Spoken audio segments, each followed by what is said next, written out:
Hello, everyone. It's time for another Left of Straight show interview right here on the Left of Straight Podcast Network.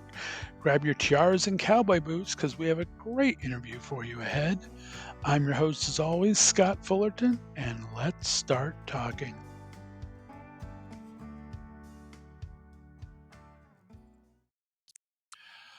Alrighty, peoples. Today I am thrilled to welcome sensational talent from across the pond. The incomparable Amiss Tori, with the charisma of a classic diva and the soul of a country legend, is in studio with me. Amiss Tori is a piano-playing drag queen who's been turning heads and stealing hearts. Celebrating the release of her debut album, Sequins and Steel, she's here to share the stories behind her big hair, banjos, and ballads that resonate with both sparkle and sincerity. Get ready for an unforgettable journey through a unique fusion of genres, glitter, and genuine emotion. Take a look. They say all you need are 3 chords and the truth, but that ain't what I get when I hear a song from you. And your record they've been playing on repeat. And my mind plays out of time, and it falls behind the beat.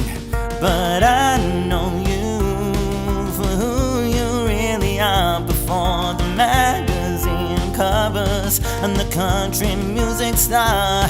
And the thing is, I can't shake the feeling that there's something off with this melody.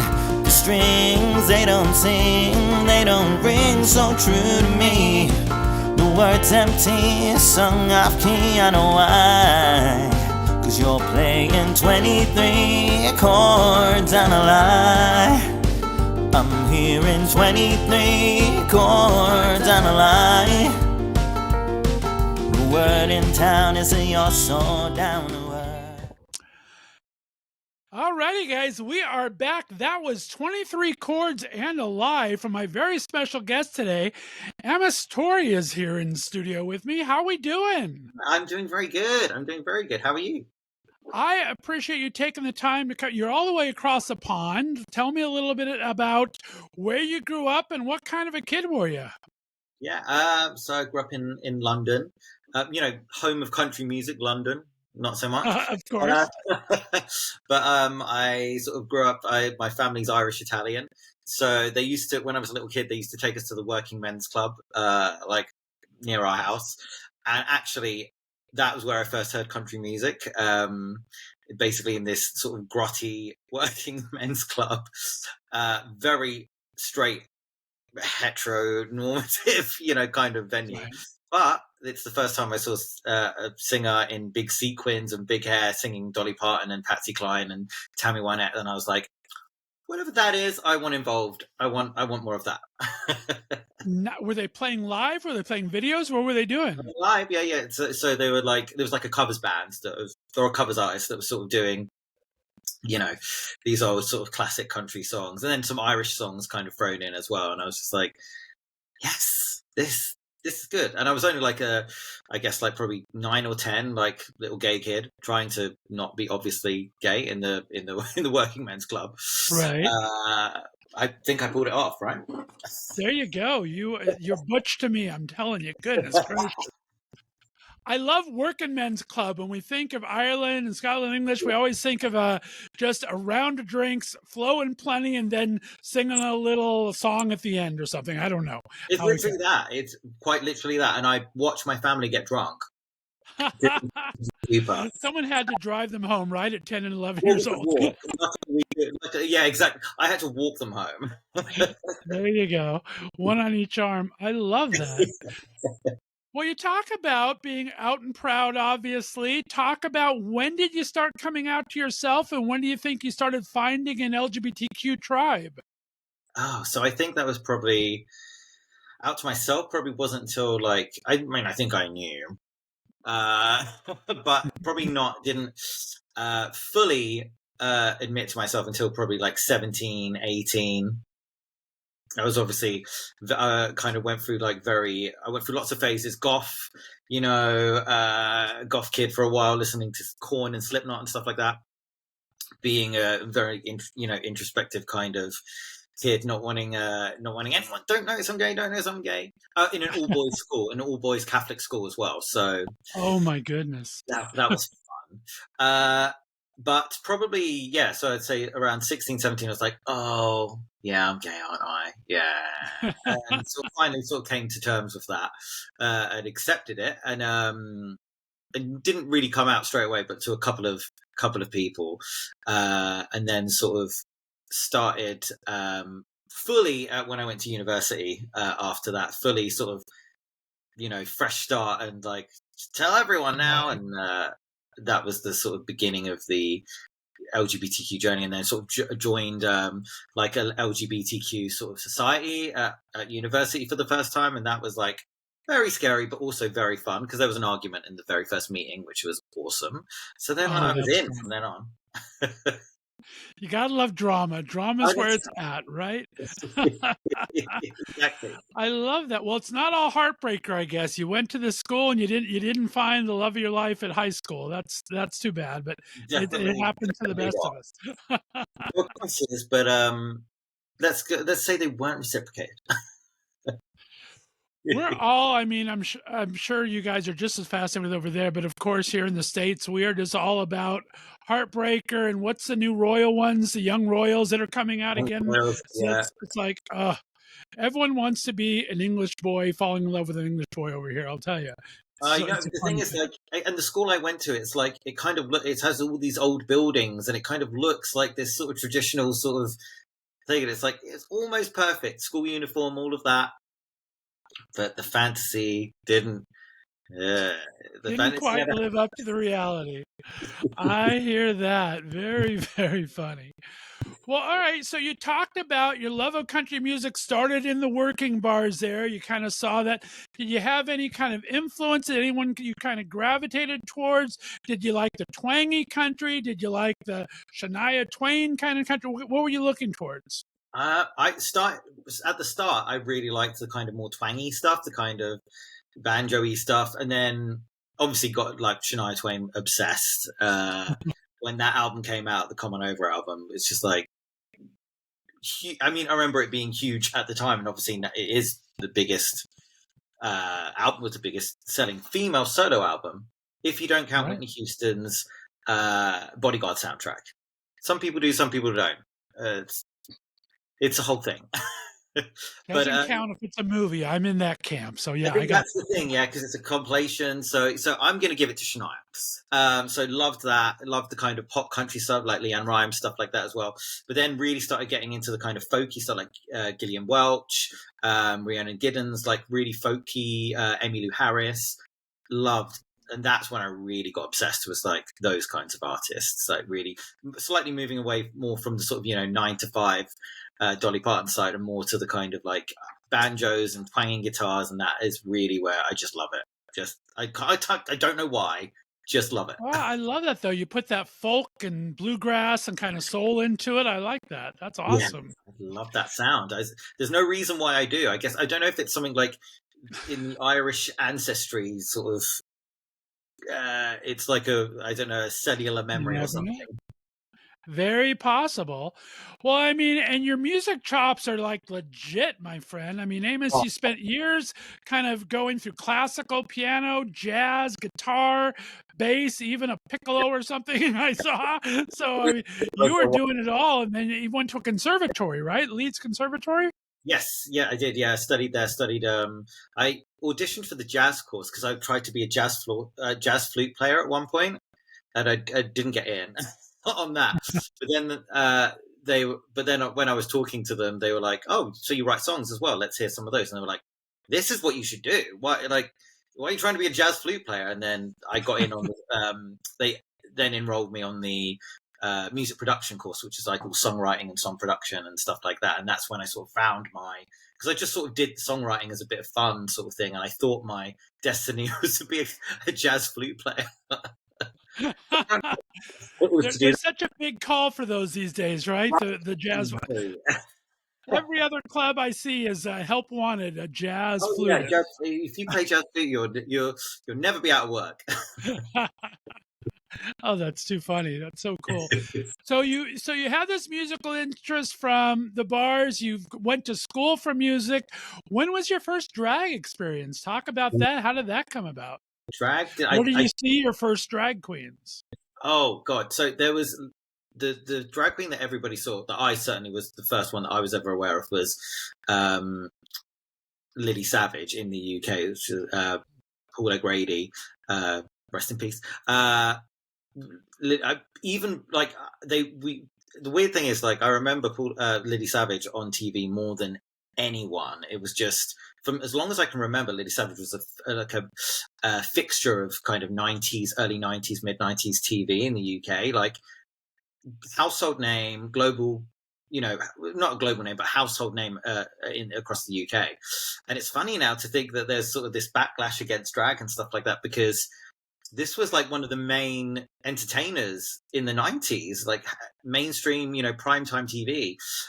So that's kind of like my first earliest memory. And then there's this weird thing in the UK as well, in the working men's clubs, where it's very straight kind of macho, but then they have drag queens every now and then there as well, which was like, and I did remember seeing a couple, and it's a weird thing where it's like, I don't know, because that's actually where Lily Savage got her start, was at these sort of working men's clubs in the UK as well, and then became like a household name and a TV personality. So this weird sort of British thing that this sort of cultural thing where the straight guys like a bit of drag. I don't know what to tell you. There you go. That's how Bette Midler got her start doing the gay bathhouses here in the States. So yeah, with Barry Manilow. Barry Manilow's. Exactly. Amazing. Yeah, I think that's very cool. I mean, is there the backlash? Are drag queens fighting the backlash in the UK as much as they are here in the States? I mean, we have a lot of state legislatures that are making it very hard these days. There was a little bit of it sort of in the press, and then sort of like, really kind of sort of fringe groups, but there's not really been anything in kind of like sort of legislating against drag or anything like that. It's we're too, I guess our government's too busy just being absolute chaos to get around to that. I'm sure they'll get around to it at some point, legislating against the drag. But so far, nowhere near as much as what I've seen happening in the US, which is kind of sad, because especially some of the states that like are particularly doing it, I think it's like Tennessee and places like that, where it's like, oh great, just the homes of country music, which is awesome. Like exactly. Tennessee, Texas, Alabama, all the southern states are the ones we really have a problem with here. And starting with drags, going to book banning and everything else, it's become the pendulum swung so much. I mean, we had our marriage equality finally happen in 2015, and now we're here, less than 10 years later, and it's the exact opposite. So it swings back, and that's just like the sad thing. And it's like, I'm hoping that it swings back again the other way, and it's kind of, you hope it's sort of heading in the right direction, even if it's one step forward, 3 steps back. But because we have had like, I love that my earrings just falling off there. It does feel like it's a little bit like that in the UK as well, just not as much, just not as drastic, I suppose, as what's happening in the US. Yeah, those are the big memes around here, little state signs entering the state. So it's like, welcome to Alabama, set your clocks back 50 years or something like that. And it's just, that's happening way too often here. Well, I love your style. I love the big hair. I love the attitude. Talk about, where did you start feeling this mix come together? When did you first try drag, and where did you first kind of start blending this country element into it? Yeah, so I get, it's funny because I played music instruments and kind of wrote songs and did that, and tried being like a folky singer-songwriter type of artist. So gave up for a while, not gave up for a while, but I started working in the music industry, basically at record labels and stuff like that behind the scenes. So for a while, I didn't pick up a guitar or a piano or do anything for maybe about 4 or 5 years. And then basically lockdown happened. And that's when I was like, sort of on furlough and stuck in the house, and just kind of like had this, I think the whole way through, actually, like when I'd been working for record labels, I had this sort of oh, I really want to be like, I was helping market basically the artists that were on the label, and I was like, oh, I want to be the artist, and there was a real sort of sense of, oh, I'm not in the right place. But it was only actually in lockdown when kind of like everything was sort of on hold in the world. And I was like, what am I going to do? Okay, I've got my keyboard. I'm going to get my piano back out and just start playing again. And I can't remember exactly why, but there was a conversation. I was playing like a bunch of Tori Amos songs. So I think I had the Tori Amos songbook. And I just started playing that. And I was just like, at some point over some red wine, me and my friend James were talking, and I thought it'd be, we were talking about Tori Amos and about performers and divas that we loved, and I think I just thought, it'd be really fun to dress up as Tori Amos. So just got a wig from Amazon, just did it, and I think a few days later just put it all together and just thought this will be fun. And then it just sort of like got a bit of it just kind of got a bit of a response, and people were just kind of like, oh, this is fun, you should do this. And I was like, well, go on then, let me try a few more divas. And then it started branching out from Tori Amos to Dolly Parton and Shania Twain and kind of the other artists that I really love. Because I know Tori Amos is not a country music artist. She's sort of like my one exception. The exception to the rule, but great ideas come out of red wine. I got to tell you, I like that. The best ideas come out of red wine. They really do. They really do. Did you have any major drag influences in the UK besides the one you talked about earlier when you were going to the clubs or anything? And when you kind of got your start, were there any ones that you kind of emulated or? Not so much like in the UK, but the weird thing is actually in the UK, like there is very much like a live singing kind of much culture in drag, much more than there is probably has been in the US. It's kind of more, when I've seen US drag, when I've been to LA and been to New York, it's much more about lip syncing and stuff.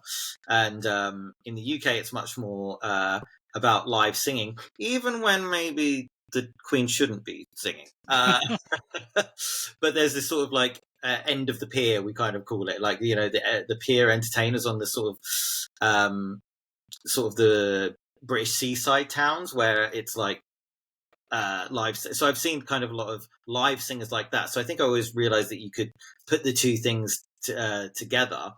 In terms of sort of like drag artists that kind of sing and put music together, I think Trixie Mattel obviously has been one that's kind of goes without saying, is country and folk, and kind of really just, again, it's another artist that kind of didn't realize they could put those two things together, had those two sides of them. So it did drag and then did sort of music, and just like, why don't I put these things together? It was almost like it's the most natural thing in the world to do it, but it just never sort of really occurred to them until sort of later in the game. But that's absolutely, so seeing her do it, it's kind of like, well, actually, hang on, I can do this too. Like, so definitely Trixie, massive influence.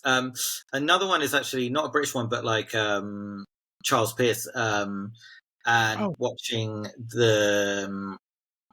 his sort of characterizations of like Mae West and Betty Davis and Joan Crawford and all of those, and I love the way that he sort of went backstage and quickly changed the wig, still talking on the mic, still making jokes, and then came back out again in a new wig and doing a new character. That's something that I kind of love, and I eventually want to do, you know, go on the red wig and I'll go off and come back as Tammy Wynette and then come back as Dolly Parton. And so there's definitely Charles Pierce, massive influence. I think it's like what he sort of did with like the characterizations I'd like to do specifically for sort of music divas, rather than sort of, because he did sort of the divas of the screen, the silver screen. I'd like to do it for do a similar thing for musical divas. That's amazing. And that you answered my next question, because I was going to ask, we have very few live singers here. And so now you have an album. So I was wondering about how the live singing was in the UK. So you're saying that's kind of commonplace over there then, right? Because that's the exception to our rule here. That's the thing. It's more of the rule than the exception. I think recently, with like Drag Race and stuff, like there is more sort of lip syncing and doing kind of splits and, you know, death drops and kind of acrobatic kind of stuff like that. But traditionally, it has been much more, you know, live singing and kind of like singing a big ballad has been sort of more of the culture in the UK when it comes to drag. So now I think there's kind of like probably a bit of a balance. I'd say I still think it leans more towards live singing than anything, though, actually. And I guess maybe it's because of the types of like pubs we have. Like we have these little pokey kind of old English pubs and stuff, and there's not really a lot of room to do like a big floor routine or something like that. So you have to entertain people. Well, if you can just stand there with a microphone and sing, like you can entertain them without taking up very much space. So I wonder if that might be a reason for it. I guess. I didn't think about that. Makes a lot of sense. There's a lot of spandex and lycra around our queens here. They're stretching and flipping and doing all those things. So you're right. It's amazing. Like like the athleticism is incredible to watch. It's amazing. I mean, I'm a big guy. The bigger queens can do things that I couldn't even think of in my dreams. They're athletic as hell. Yeah, same. I stand up and everything hurts. So I don't know how to do it. Well, let's talk about the new album. Sequins and Steel came out on the 8th. So congratulations. March is a big debut. Talk about where the name came from and talk about how long were you putting these songs together? How long have you been writing these songs? So the oldest song on it, I think I started writing in 2013 and then stopped because I got a job working for a record label and then just never finished the song and didn't pick up a guitar or piano again for ages. And then sort of, I think I finished that song maybe the end of last year. I found it again on just a recording. I was like, oh yeah, I wrote that. I should finish that song. I just finished it and didn't think anything of it. But then finishing that song led to then doing another one and another one. And I started like, there's lots of country artists that I've been listening to. And these other sort of new songs just started coming as well, just sort of started coming to me. And I wasn't really thinking, I wasn't trying to write an album. I was just like, I enjoy songwriting and I was getting back into it. And it was, it's my favorite part of it, actually. My favorite part of music is songwriting. And I was just playing piano more and I've, doing kind of like wedding gigs and things like that and just seeing the types of songs that kind of go down well. I think that started influencing the songwriting. Before I knew it, it's between I think I finished the song maybe mid last year, and then towards the end of last year, 2023, I realized I think I've got an album's worth of songs here and some covers that I really liked as well. Some there's like there's a good couple of there's like a Miranda Lambert cover on there. There's an Ava Cassidy cover on there as well, actually, which is like people don't know that she did country music as well, and it's like more of it's a very like kind of more obscure country song on there that she did. But sort of like towards the end of last year, start of this year, I realized I've got an album's worth of song, so I thought let me just record it, let me just see, and I think I recorded it within the space of a month, and in January, and just sort of put it all together, and I thought, no one, I don't really, have any budget for this or anything like that. So I'm just going to make it myself, and I'm just going to cobble together what I can with the instruments I know how to play, with the production that I can do myself, and just see what I can do. And it ain't going to be perfect, but it's going to be what it is, and I'm just going to put it out. And that was basically it. And before I knew it, I kind of had like a collection of songs. And then the Sequins and Steel comes from basically the steel is kind of like steel strung sort of guitars and like banjos, which is, and then sequins is the drag side of stuff. But also it's a bit of a double meaning because like the sequins is the glitz and the glamour, and then the steel is like that you have to be steely as a person, like emotionally to kind of do this, like because of a lot of the backlash and stuff that you've been talking about, in the US and in the UK. It's you kind of have to be made of strong stuff to do it. So it's sort of a bit of a double meaning, I suppose. Well said. I love that. And I love your quote, Amiss. It's drag queens do everything ourselves. We're not only hairstylists, we do our own hair, costume, our own makeup.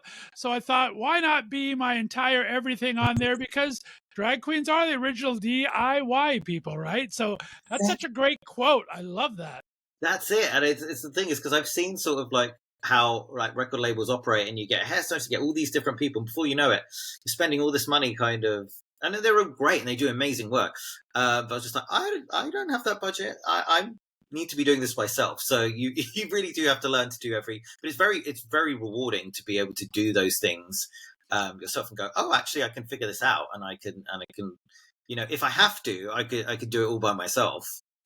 There's something really powerful in being able to do that, I think. It came together amazing. I mean, you got to be awful proud of yourself. I love it. It's like it's cool that it's out there. It's like I just want to get one album out there, and then I can be like, okay, I did that. So thank you. No, that means a lot. Now, how do you approach your songwriting? Where do you draw your inspiration from? I mean, I know a lot of singer-songwriters I've talked to use a little mix of both, but are you a melody person first or a lyrics person first, or is it just really however the song comes? Normally, there's like a little line of lyric or a title will come first. Like with 23 chords and a lie, the title came first. And I was like, oh, because everybody has said, the adage is 3 chords and the truth. That's country music. And I was like, yeah, but a lot of it is actually, it's not the truth, is it? It's kind of this formulaic kind of thing that people out there, beer and trucks and stuff like that. It's kind of like very, right. very sort of stereotypical, what they think the country music audience wants to hear. So I had the idea. So the title kind of came first, and I was like just playing with chords and stuff, and then the melody. Actually, the title came first, then the melody for the chorus, and then I had to just put chords behind it, and that one came together quite quickly.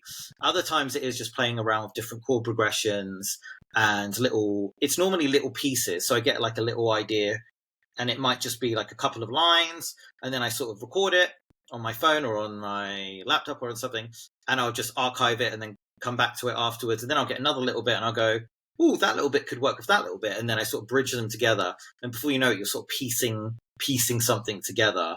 You're cobbling together something out, all these little bits, and then they sort of flow into each other, and before you know it, it's a song. That's normally how it works. It's there's very few times I've written something just in one go. I love that though. Yeah, that's great. I mean, and like you said, DIY, you got to kind of put it together when it comes to you, right? I like it. Exactly. Now, have you had any memorable experiences from any of your live performances or anything doing any of these songs? Have you been able to bring to kind of test these out on stages, or how do you do that? So it's because a lot of the gigs that I do are like corporate events or weddings. Like I do a lot of LGBTQ weddings. So most of the time I'm doing covers. So I'll be doing Shania Twain covers or love songs, or the classic kind of love songs, or a special song that the people request. But every now and then I try and slip a little original in there, just see how it goes down. I'm just like, oh, if they like that one, it's a good way of. So I sort of use it to test out the songs. Sometimes I'm like, okay, that one seemed to go down quite well. Somebody said something nice about it, so I'll make a little note, and maybe I'll record and put it on an album. So that's kind of how I sort of sneak test things in. I sort of do market research while I'm playing at weddings and playing at lounge bars and things like that. In between the Patsy Cline and the Dolly Parton, I just sneak it in there. That's a thinking queen right there. I like that a lot. Very smart. What are you hoping your listeners take away from this first album? People that are catching it for the first time. What's a couple of your goals for getting this music out there? I hope they kind of see that drag music doesn't have to necessarily be the kind of there's kind of like the quote unquote bitch track that they called it, which is it's kind of like the sort of standard thing maybe you think of when you see RuPaul's Drag Race or something like that, and it's kind of like high energy beat and a kind of rap over the top of it and stuff, which is cool. It's very fun. I love that stuff as well. But I think I'd like people to go, oh, drag music can also be something different as well. It can be it can be sort of heartfelt songs, and it can be not necessarily braggy. It can be more introspective and just more varied, I suppose. And it's like, and all of it has a place. That's not to put down, because I love that stuff as well. the high energy of it and the campness of it is brilliant, and I get very inspired by that. But I hope that people can kind of enjoy this as well and go, okay, well, when I've got a bit of a down moment, I'll be their sort of drag queen Nora Jones. I like that. That's wonderful, and you're right. It takes all kind. That's what we want to celebrate diversity, right? You need to have those different things, and have the high energy, and have the country, and Yeah. have the slow songs, and that's amazing. Have you said you've been to LA? Do you come to the States often? How often have you been here? So I've been twice. Once I went to New York, loved it, and went to LA and loved it as well. Both like really different experiences. And both occasions I was working. But I got to have like a little bit of time off at the sort of at the end of each sort of event. I love both of it actually. It feels just very LA. It feels just like wide open, sort of just vast and wide open, and kind of like you can look around and just see things. You know, you could just see across. I remember standing at the is it the planetarium? No, not the planetarium. The observatory. Yeah, Griffith Observatory. Griffith Observatory, loved, and it was just like, oh my god, I can actually see for literally miles. And it was like, there's very few places in the UK where you could actually do that. Mostly because there's fog and you can't see anything. But I really loved it. I loved the atmosphere. New York, I loved as well. It was just totally different. I did prefer. There's one thing now I do have to have an issue here. I didn't know when I was in LA that everywhere stopped serving alcohol at 2 a.m. Yes. That came as news to me because we were in a bar. I can't remember where it was. It's somewhere down in the.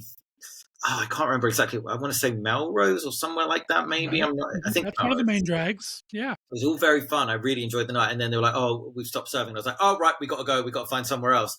And they were like, "No, sir. The entire state of California stopped serving." Oh, yeah, that was. It was the opposite for me because I was born and raised in Southern California or in LA area, and I've kind of slowly been banished back east. I'm in Northeast Ohio now, but I lived in New York for a couple of years. But New York is 4 a.m. and so then it was the opposite thing. It's like I had to learn to pace myself then. Yeah, like, I'm not going to make it to 4 a.m. Exactly. Wow, that is literally was my cutoff, so I had to kind of learn to pace myself a bit. So yeah, but you're right that it's a little different challenge. Yeah. Speaking of Trixie, I'm bringing my show in July to Palm Springs for a month of live shows there with a bunch of different celebrities. So we're going to see Trixie Motel. We're going to stop by and do a little live show from the Trixie Motel. God, you could stay at the Trixie Motel. Exactly. Yes, we're going to visit. I have a resort that puts me up for the month. I'm going to go visit the motel and put a little a live show with it, so it should be fun. Oh, that sounds so fun! That Palm Springs it absolutely looks like somewhere I'd really like to go.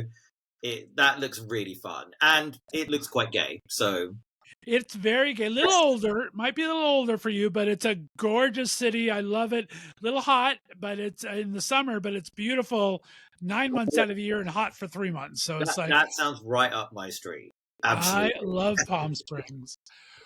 Well, I mean, putting an album out is basically like birthing a baby here. So now you're kind of relaxing and everything. Is there any postpartum depression? Are you right back at it writing more songs, or what? Where do you go from here? I just sort of got the energy to write more now. I was kind of like, oh, actually, like, because there was like, I think there's like half the songs on this album are original, half are covers. Or so now I'm just like, oh, actually, like, it's sort of like once you open up the valve, they just sort of keep flowing. So I'm just like, oh, I've got more. Maybe I should have waited and put more on there. And I'm like, no, actually just save those and put them on another one. So I think and that's kind of like the thing that like, there's so many artists that I love that are just constantly writing. And Tori's one of those that just like constantly. Right. I like Annie DeFranco, another one that's sort of always sort of writing. So I think I'll just go ahead and whack out another one, I think. Are you going to put together like a mini tour or anything? Or is it something you've always been doing, playing these at different places? Or are you going to make a specific tour for the album? That I would really love. That's one thing I really want to do is be able to sort of, because all the sort of gigs I do are sort of like covers gigs, you know, sort of like, you know, piano bars and like I say, like corporate events or weddings and stuff. So I'd really like to be able to do, my own show, my own tour, or a little support slot. I would support anyone. Listen, I'll, whoever wants me, I will come and open for you. if to be able to play sort of the original songs, that is the dream at the moment. So being able to do some shows, I haven't got any planned yet, but that's what I'm putting together at the moment. I'm going to have to put on the tour manager wig. There you go. Exactly. I haven't figured that out yet, but I've done all the other stuff, so I might as well figure out tour managing. So then one more gig on top of the rest. What the heck? Exactly. Now, have you heard of Tommy Atkins out there? No, I haven't. I gotta hook you up with Tommy Atkins. He's a fantastic country singer-songwriter. I forget where in the UK he is.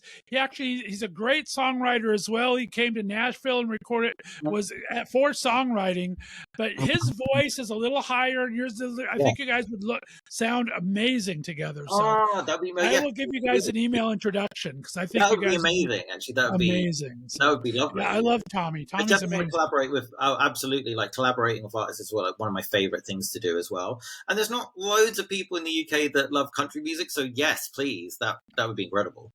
We will make it happen. Well, Amiss Tori, I appreciate you coming on the Left of Straight show today. You are amazing, my friend. I'm so excited for all your success in this new album. Let everyone know where they can find the album, where they can follow you on social media. Yeah, so social media, I'm on Amiss_Tori on Instagram and TikTok and Twitter, and on Facebook, just at Amiss Tori. I didn't have to use an underscore there. Who knows? And then just amisstori.com as well. And then the album is on all the streaming platforms and on Bandcamp as well. And I'm planning to do a vinyl version of it as well at some point. So that'll be on the website at some point as well. So yeah, that's all the places. Please get in touch and chat to me and connect, and yeah. I love that. Well, congratulations to you. We're going to have you back, especially if I get you hooked up with Tommy here. Yeah. Stay on the line for me. Guys, we're going to have a special 5 questions with Amiss next week, so be sure to look for that. Be sure to listen to us every week here on the Left of Straight show. We appreciate you all tuning in. And everyone, have a great rest of the week. We'll talk to you later. Bye-bye. Bye. Well, thanks so much, everyone, for listening to the Left of Straight interviews. Thanks to Amiss Tori for being my special guest today. Be sure to get her new album, Sequins and Steel, out now. We have new interviews for you every Wednesday and Thursday on Left of Straight Podcast, so be sure to subscribe, tell your friends, and check out our website at www.leftofstraight.com. I'm your host, as always, Scott Fullerton, and until next time, we'll see you later. Bye-bye.